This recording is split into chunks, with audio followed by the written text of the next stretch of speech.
Welcome to NewtoMedia, where we connect you to the best service professionals and help you learn about great experiences all over the world.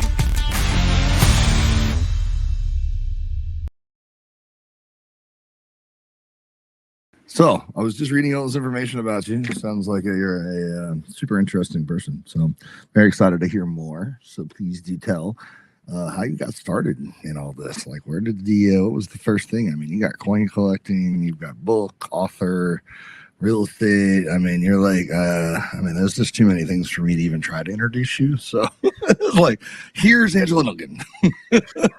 Let's let her introduce herself because I don't have the kind of capacity to carry all that in. Yeah. So how I got started in real estate, I was actually working as a teller at Bank of America in San Diego. And this woman walks in. She was an older woman and she wants to deposit this check. And it was like $40,000. And obviously that was a lot of money to me back then. And I said, "What do you do?" And she's like, "Oh, honey, I sell real estate." And I was like, what is this? And so I started studying a little bit. I did buy my first house in 2001. It was in the ghetto of San Diego. I mean, Domino's Pizza did not even deliver to my house. And ouch. How I got started in real estate. Was it a rehab project?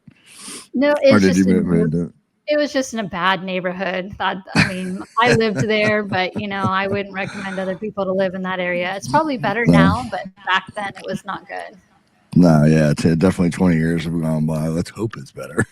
Although California in general is not a whole lot more improved. So, and then from there, what happened? Were you already collecting coins and cool money? I see it behind you on your wall. Or were you authoring books already? Or was this just like, all right, now I own a home, so what am I going to do now? Yeah, no, I started on the single family, started collecting single family properties, finally got my license in 2007, which we all know what happened then. So I just started focusing on investors. I worked a lot with Canadians and people in Europe.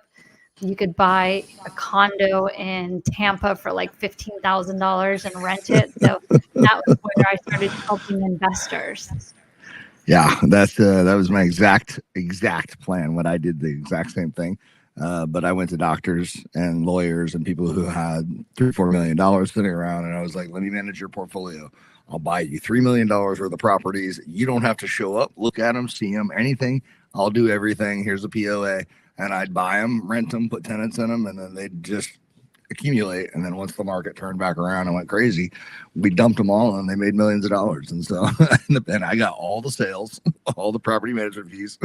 So then they were happy to pay it because I was making them money hand over fist. So it was like, I understand your plan. Good plan. I agree with you.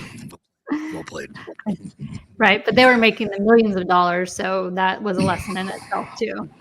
Exactly. There you go. That's a good way to look at it. So then what happened? Then tell us. So Miami, you moved from California to Miami based on real estate? Yeah, I moved to Tampa first. I was in Tampa in 2006, and I lived there for quite a while, almost 15 years. And then I moved to Miami a few years ago, just change of pace, difference. Seeing my daughter's in college down here, so I follow her. But Miami's much different real estate than Tampa was. Yeah. What part of Miami are you in? I'm in North Miami, Miami Shores. Okay. Yeah, definitely different out there. That's like it's a potential good market. I mean, compared to Wynwood or my South Beach, but I mean, that place has gotten to be so chaotic, crazy. Speak. Crazy, like you're making up your own words. Yes, I like to invent things along the way to keep it interesting. I don't know if you know, but I've suffered traumatic brain injury in the military, and so I'm 100% disabled vet, and a lot of times the things that I want to be saying are not coming out correctly. That's just one of many of my issues, but neither here nor there. South Beach is absolutely ridiculous and difficult to get to these days, and now Wynwood has become the same way. So North Miami seems like a logical place to go. Yeah, definitely more quiet. But Tampa's better. I mean, we all know that Miami's not really part of Florida. Yeah, it's like its own country. Yeah, it's the closest country to the United States. That's what I say. That's right. I don't speak Spanish at all. So, like you walk up to someone, you think they're going to speak English and they don't speak English. I don't speak Spanish. So I'm just like, Yep. Guess that one's not going to be a sale. Chalk that one up to nope. So tell me, how did it go? Did you start real estate over in Tampa and then move down to Miami and practice real estate there, and then along the way decided to write a book? Yeah. So if you remember going through the foreclosure market, a big part of that is probably what you did for your clients. You'd go view a property, take some photos, it's vacant, it's bank owned. You have no idea what you're walking into, right? So I had this one situation where I walked into a house. No pipes on the walls, no. Yeah, but my big thing was squatters. I mean, I'm all of 5'2". I'm a woman walking into a house with squatters. So that scared the heck out of me. So it kind of changed what I do a little bit. I focus more on tax liens and tax deeds, where I never have to worry about a squatter. So you're buying up the liens. Yeah, much safer.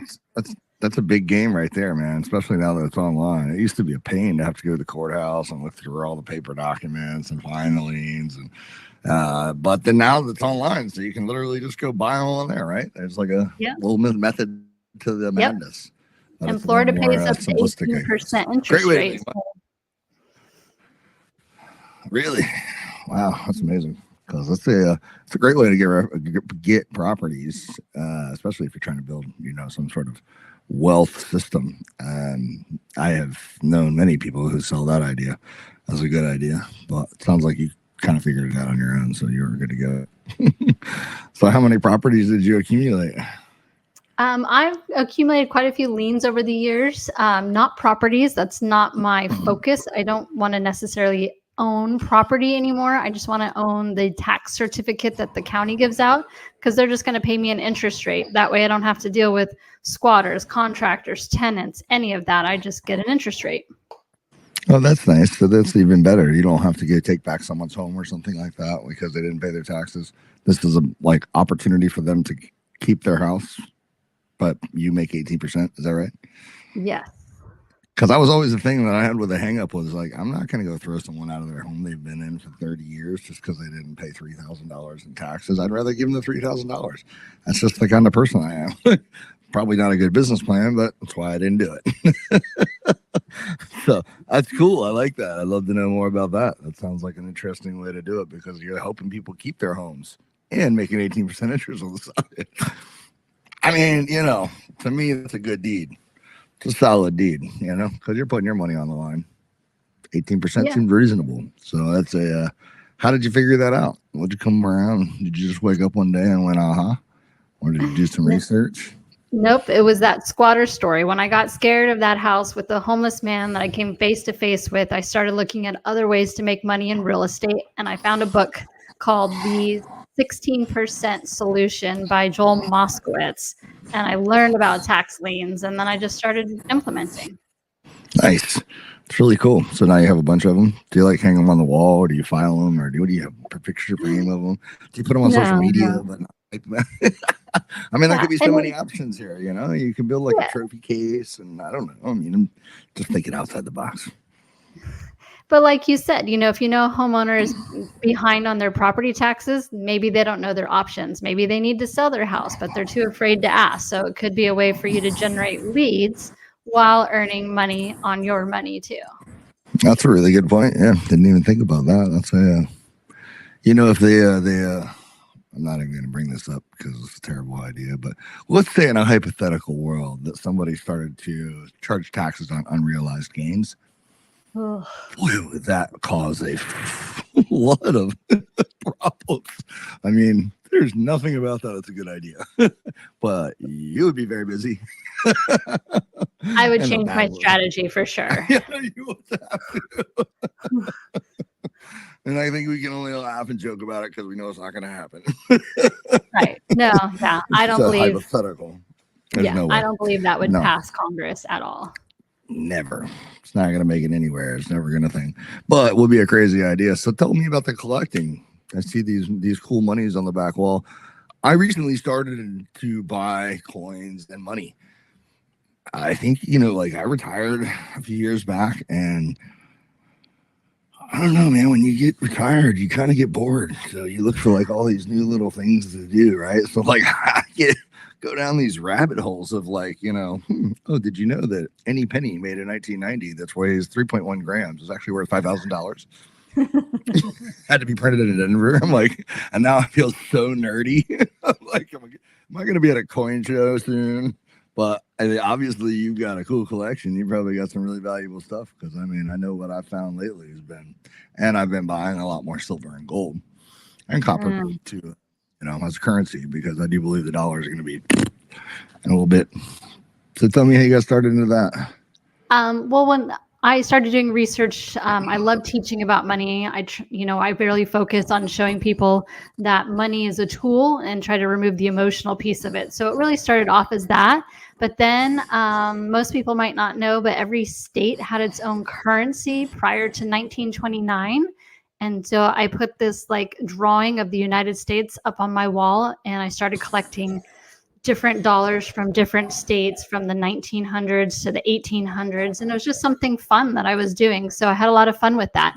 I'm curious though, Kris, since you're a collector too, some of my crypto fans, they're like, oh, the dollar is going to be obsolete and then that's going to be worthless. So I'm kind of nervous about my collection actually. I would tell you that as a survival expert in the military and someone who has been around the world and been to 47 countries, and when I say around the world, I mean I kept going until I got back. Yeah, crypto is not going to be the answer to anything. Crypto is it's a hypothetical money that hypothetically exists and can hypothetically be divided and also can hypothetically be destroyed in a matter of seconds. It's the exact same money principle that we currently have in America right now with the dollar, where if it's not backed, then it's worthless because it's got to be backed. But here's what I can tell you.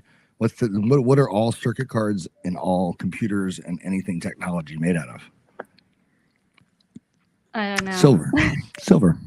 Oh, Silver. Yes. Okay, that makes sense. So would it be logical to think that the rest of the world who's going to be building something in robots and spaceships and computers is going to need silver? I'd say yes, probably copper and gold as well, because those are fundamental for functioning of life and for the advancement of technology and advancement of our world. So to me, that's a tangible item that has a value that you literally could go, you need this to make that, versus your crypto homies that are all trying to sell you on their multi-level marketing program because if you buy, their money goes up.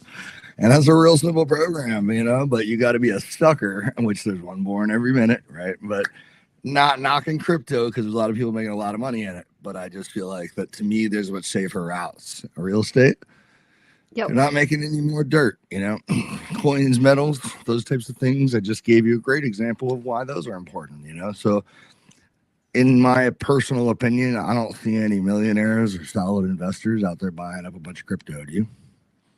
No.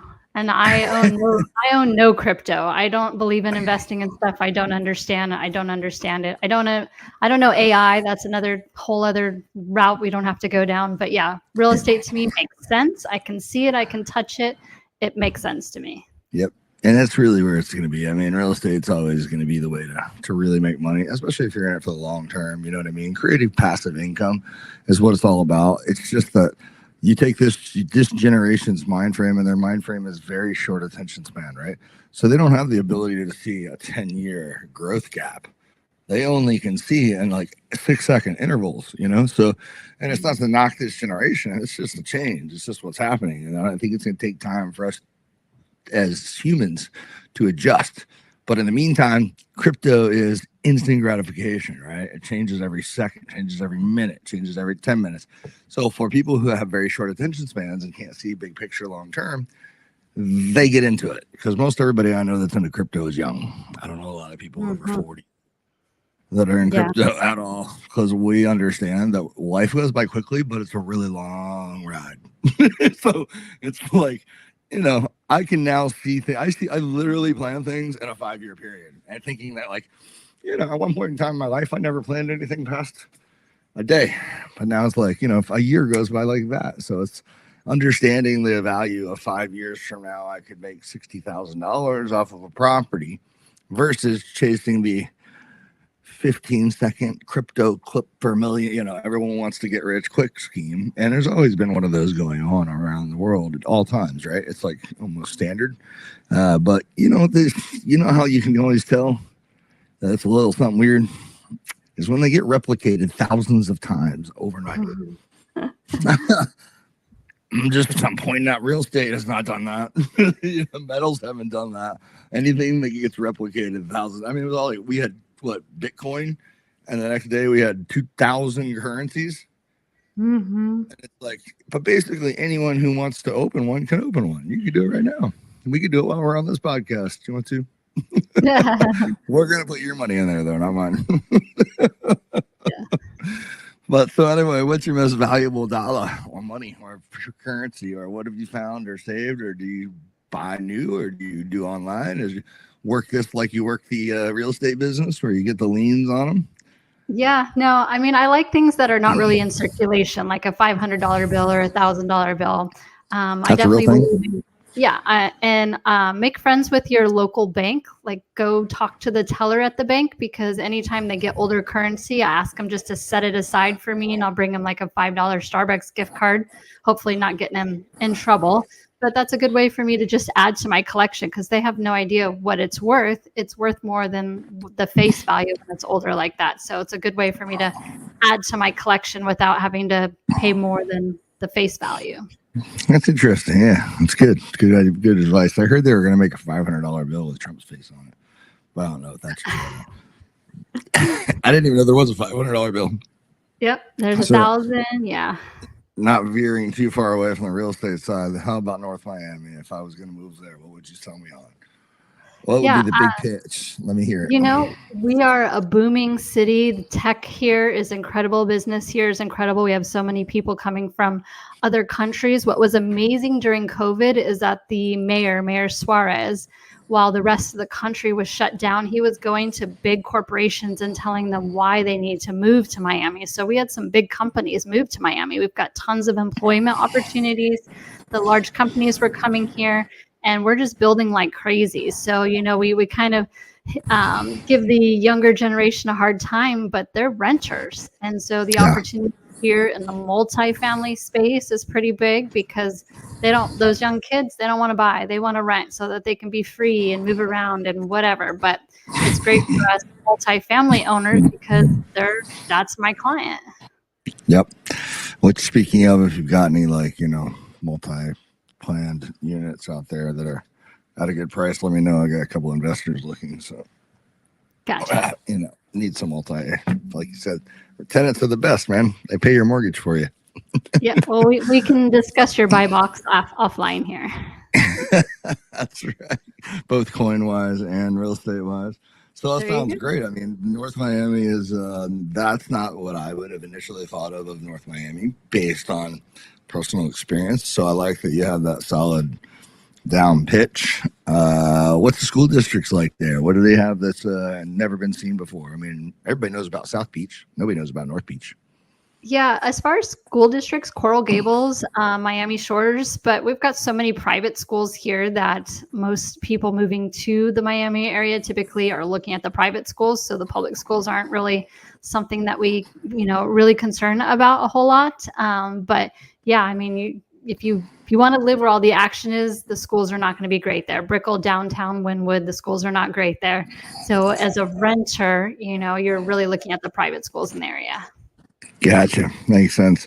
I would ask you to show some beautiful pictures of the area, but that's just disgustingly easy, and we're not going to take that route. Miami's a whole other place. Yeah. Like I'm going this Thursday to a women's mastermind group, and we're going to be on a yacht. I mean, I don't know where else in the country you go to a yacht to hang out, network, and talk about business. Yeah, right. And that's 12 months out of the year you do that. It's not even like seasonally we get to go out on the yacht. No, we do that all year. All the time. But yeah, it's amazing. That's awesome. I know a bunch of I've interviewed some other women who have women's groups. As a matter of fact, I should connect you with one of my previous guests who's amazing.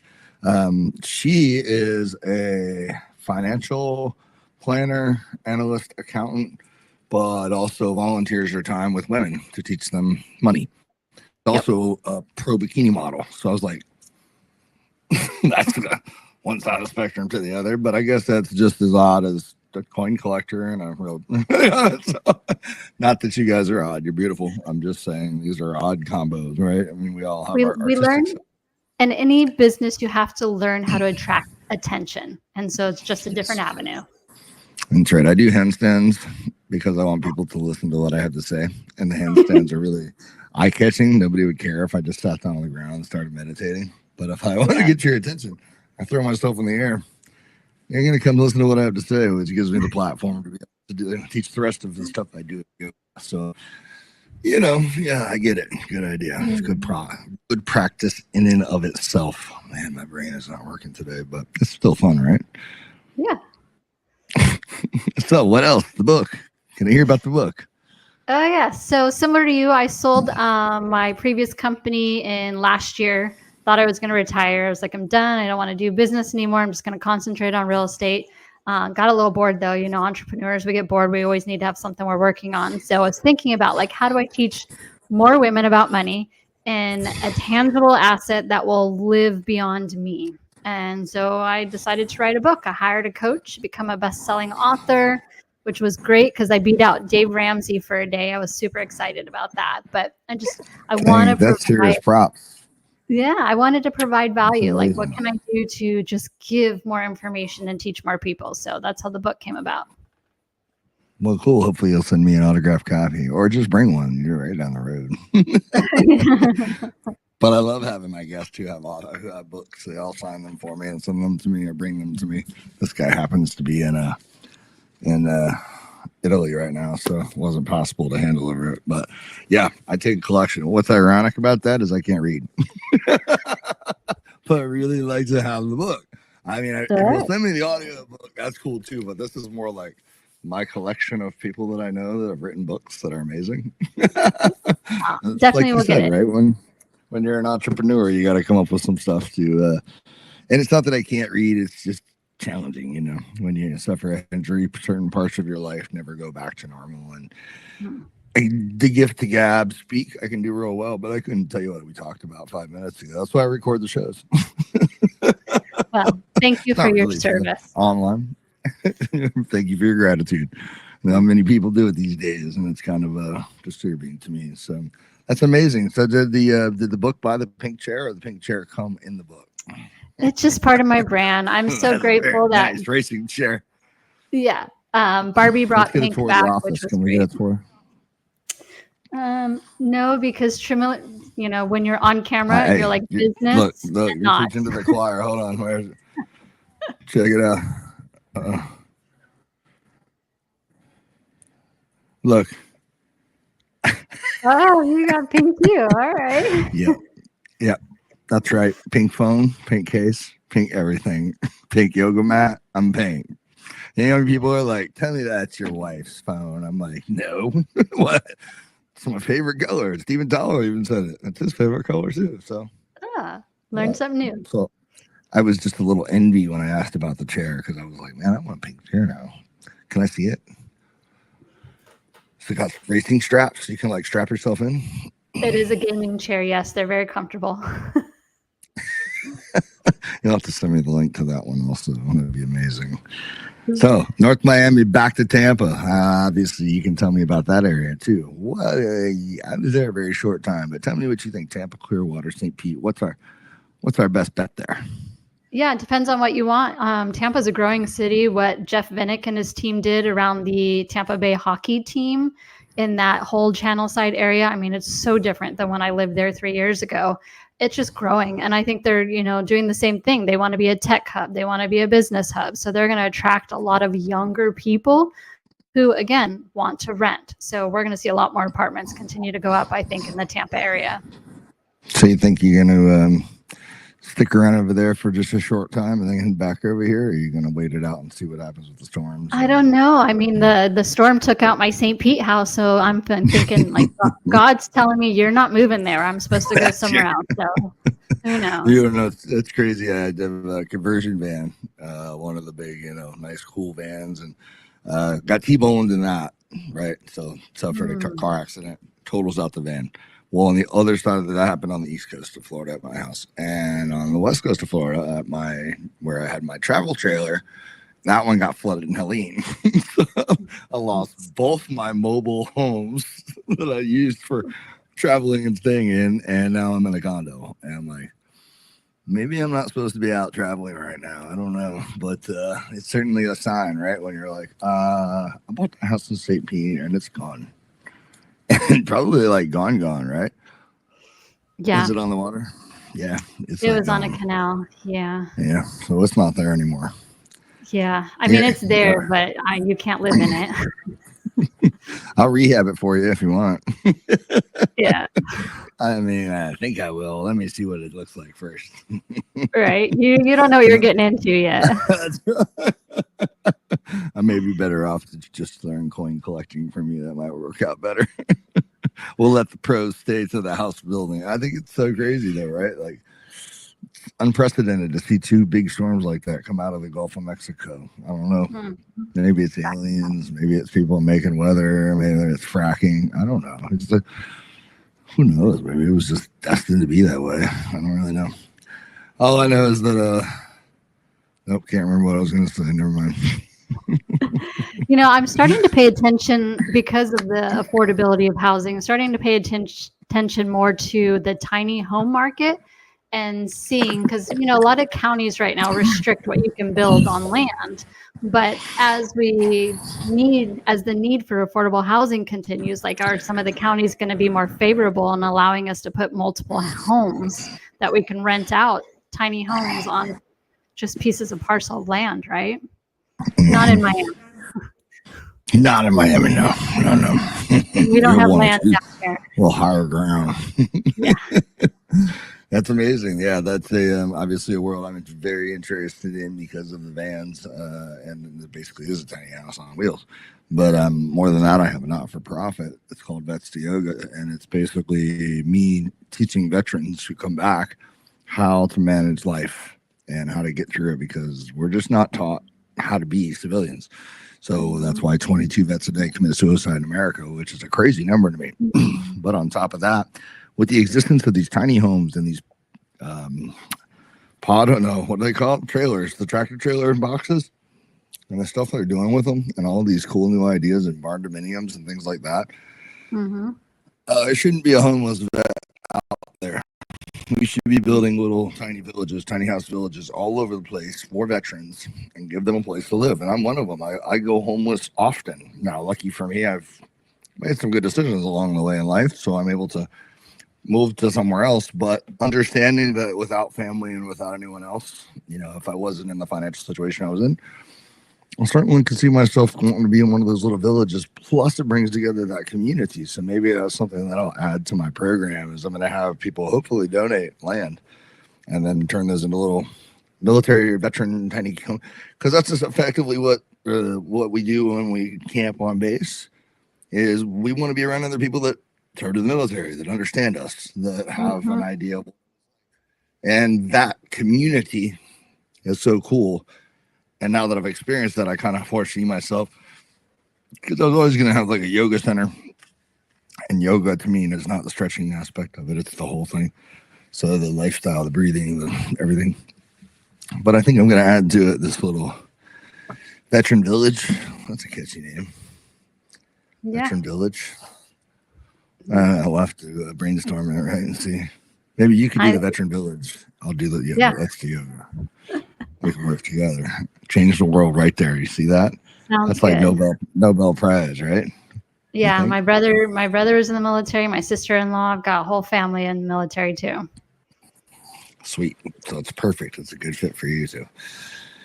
But it is a great idea, right? And a great investment opportunity, because those people who served who are disabled, such as myself, we do get some money, but it's not enough to live. It's not enough to survive off of. But if somebody could give us the opportunity to pick up a tiny home in a neighborhood full of other veterans for $20,000, you know what I mean? Whatever it is, and that you can get $200 a month payment, and the person's the owner finances directly. So you keep the banking system out of it. So now it's all on the non-for-profit finances it, and then puts that money right back into helping other people. So obviously you can tell that's my thing. I'm into people. I want to help people. So, and I'll go back to that over and over because it's all I live for. I don't think, and I have to stop myself sometimes because people look at me like, you know, because like I'll ask an attorney, did you become an attorney to make a lot of money or did you become an attorney to help people? And it's a good question. Yeah. Because you'd like to know who's working for you, right? But it's not meant to be like aggressive. It's just simply like, I didn't necessarily set out to do either for it, you know what I mean? But now that I know who I am and I know what I am and I know where I am, sometimes I figured out that this is my thing, you know, that's my do it. So I want to make people's lives easier and better. I think there needs to be a big push for that. And I think people should stop looking at money as a currency and start looking at the quality of relationships they build as a currency, because all the money in the world is not going to buy me as a friend. And trust me, I'd be the coolest friend you could ever have. I'm always there for my people. I'm loyal. I'm diehard. I'm dedicated. I'm committed to them. I'm the best friend you could ever have in the world, but you can't buy me. So that should show you, you know, it's sort of like handstands. You can't pick one up at the store. You got to work hard for it. You got to put the time and energy into it. Building a portfolio of tax liens is exactly that. You know what I mean? Like there's a common ground of you don't get here unless you put the work in, you know, and you've got to put the effort there. So really cool stuff, really cool chair. You got a copy of your book that I can see? I knew you had one right there, ready to go. Of course. This is actually my author copy. So it's called Empower Your Money. Yeah, it's my author copy. I keep it as a reminder that that's where I started. That's right. Yes, that's where the just begun. And I like the pink on it too. Of course, it stays on brand. I love it. I think it's great. So of all the podcasts you've done, this is your favorite by far, right? Oh, I'm going to hop on Facebook later to see if I can find the video of you on a handstand. Oh yeah, get it to my Instagram. It's at Kris Pace, and you'll see all the handstands you want. All right, I'm going to do it. I got a big, I'm a quite popular guy on Instagram, so don't be shocked. Make sure you friend request me or follow me or whatever it's called. I don't know anything about this stuff. I just record it. So, but yeah, you'll like it. Why? You want to do a handstand? I'll trade you. Yeah, I'm not doing a handstand. I'm having shoulder surgery in a few weeks, so I'll be grateful to be able to lift weights again. Yeah, I've got to have 2 back surgeries coming up and a knee surgery. So I'm like, is this thing really going to hold up for another 40 years? this thing called a body? Because I feel like it's not going to make it much longer, but I guess it will. Maybe that's the listeners need to know, you know, we have issues too, but this is why we focus on real estate, because it's the way we generate wealth. It's how we create income. You know, this gives us the opportunity to go through all the other trials that we are being, you know, faced with. 100%. Yeah. Real estate is a way of life. It's a full on thing. Like I've been doing it 20 years and man, most of my people I know are realtors. And like you said, this creates the opportunity to do all the other things that we want to do. So they've got to go find your niche, go find your part, get involved with real estate, because it's definitely going to improve your life overall dramatically. And then you can have fun stuff like Angela and I, where we get to collect coins and do handstands. You know how it goes. Well, I feel flattered that you're going to hit up my Facebook, and I appreciate you taking the time out to talk to me today. And I apologize for any, heads and mouth. Blah, blah, blah, blah. But let's definitely talk again soon, yeah? I'll message you, or you message me. And we'll put this Vets to Yoga and Veteran Village together and make it happen. Help some people change some lives, make some money in the process. Yep. And if anyone's listening, follow us both. I'm at Empower Her Money on Instagram. Yeah, I'll tag her in my story. Don't worry, you guys will get her off my page. So, we'll see you later, Angela. Thank you. Let's go!